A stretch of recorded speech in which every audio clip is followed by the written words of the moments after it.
But now to our top story. Protests are underway at Ukraine's Central Election Committee after it barred the bloc of Yulia Tymoshenko from parliamentary elections next month.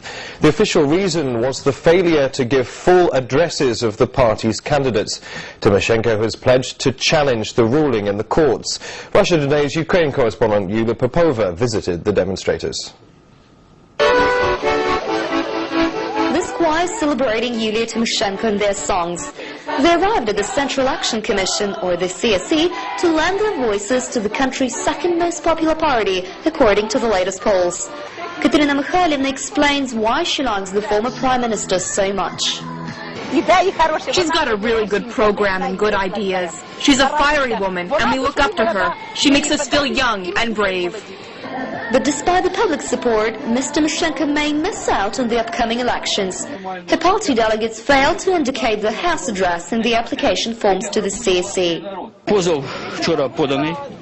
We have already filed an appeal to the court.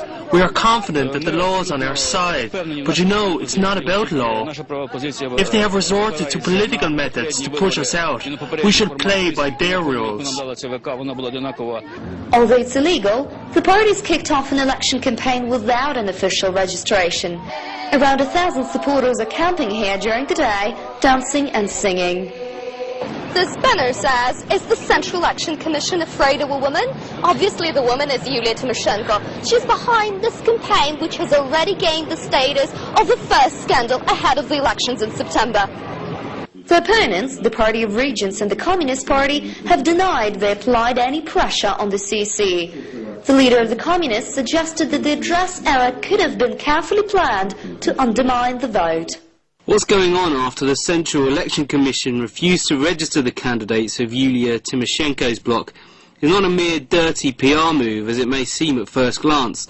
Their plan is to destroy the credibility of the elections and usher a state of emergency in Ukraine. Tymoshenko has already made such a demand to the president. Then they plan to hold a referendum, forge its results and change the form of government to a nationalist dictatorship. Election officials say the same law must apply to all. And if the other three frontrunners submitted their papers correctly, why should the code be changed for Yulia Tymoshenko? Let's just imagine the situation that they bring the documents today. I promise, today they will be registered. The last term for registration is 2nd of September.